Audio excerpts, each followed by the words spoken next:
নিরাপত্তার অজুহাতে প্রকল্পের কাজ অর্ধেক ফেলে দেশ ছেড়ে পালিয়েছে ভারতীয় ঠিকাদার প্রতিষ্ঠান। প্রায় এক মাস ধরে বন্ধ রয়েছে ব্রাহ্মণবাড়িয়ার আশুগঞ্জ আখাউড়া 4 লেন সড়কে নির্মাণ কাজ। প্রকল্পের ভবিষ্যৎ নিয়ে দেখা দিয়েছে অনিশ্চয়তা। খানাখন্দে ভরা সড়কটিতে চলাচলের জনদুর্ভোগ চরমে উঠেছে।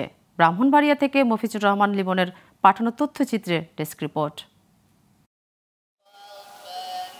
5 আগস্ট জনরোষের মুখে পতন হয় হাসিনা সরকারের।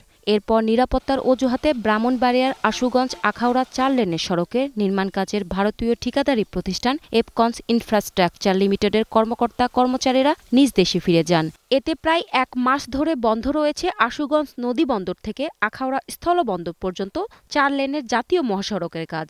সেই সাথে থমকে গেছে প্রকল্পের বিভিন্ন অংশে ব্রিজ ও কালভার্ট নির্মাণের কাজও। 2017 সালে একনেকের অনুমোদনের পর 2020 সালে প্রকল্পের কাজ শুরু করে ঠিকাদারি প্রতিষ্ঠানটি। তবে বৈশ্বিক অর্থনৈতিক মন্দা ও নানা সংকটে প্রকল্পটির মেয়াদ 2 দফা বাড়িয়ে 2025 সালের জুন পর্যন্ত করা হয়। এখন পর্যন্ত কাজের অগ্রগতি 52%। সড়কের নির্মাণাধীন অংশ দিয়ে চট্টগ্রাম, সিলেট, ঢাকা ও কুমিল্লায় যাতায়াতকারীরা পড়েছেন সীমাহীন দুর্ভোগে। সংকট সমাধানে শিগগির ব্যবস্থা নেওয়ার দাবি সংশ্লিষ্টদের। প্রচুর পরিমাণে ধুলার কারণে প্রায় শত শত বাচ্চা-কাচ্চা দেখা গেছে যে হাসপাতালে শ্বাসকষ্টের মধ্যে সাফার করতেছে। দেখার জন্য কেউ নাই। আমরা স্কুলে যাতায়াতের সময় আমরা বিভিন্ন দুর্ঘটনার কবলে পড়ি এবং রাস্তার মধ্যে সাধারণ মানুষ জনগণও এই রাস্তার জন্য দুর্ঘটনার কবলে পড়ে। প্রকল্পের ভবিষ্যৎ ভারতীয় ঠিকাদারি প্রতিষ্ঠানের ফিরে আসার উপর নির্ভর করছে বলে জানান এই কর্মকর্তা।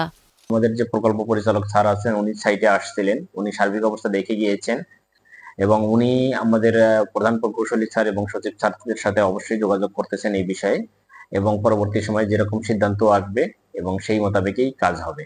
এদিকে ঠিকাদারি প্রতিষ্ঠানের কর্মকর্তাদের নিরাপত্তা নিশ্চিত না হওয়া পর্যন্ত প্রকল্পের কাজ শুরু হওয়ার সম্ভাবনা নেই বলে জানিয়েছেন ভারতীয় হাইকমিশনার। প্রেক্ষাপট চেঞ্জের কারণে এখানে যারা ঠিকাদার ছিলেন তাদের লোকবল এবং তাদের ম্যানপাওয়ার সকলেই দেশত্যাগ করেছেন।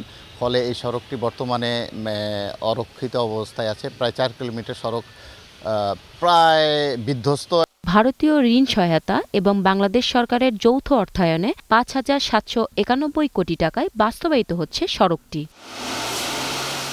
Global television news desk.